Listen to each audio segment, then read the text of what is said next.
నీకు ఈశ్వరుడు ఎప్పుడు ఏమిచ్చాడో దానికి తృప్తి పడు. ఆ తృప్తికి కారణం ఉండక్కర్లేదు.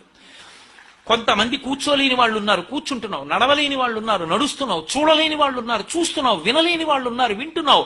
ఈశ్వరుడు నీకు ఇచ్చిన దానికి ప్రతి క్షణం తృప్తితో ఓలలాడిపోవాలి. ఎన్ని మాటలు కృతజ్ఞత చెప్తావు. అది మానేసి ఎప్పుడు ఏదో పోయిన దాన్ని తలుచుకుని ఏడవడం కాదు, వచ్చేదాన్ని ఊహించుకుని అలా జరిగితే బాగుండని కనుబొమలు ఎగరేయడం కాదు. ఇప్పుడు ఇక్కడ నీకు ఈశ్వరుడు వర్తమానంలో ఏమిచ్చాడో దానితో తృప్తిగా ఉండడం అలవాటైతే వాణ్ణి మించిన భాగ్యవంతుడు లేడు.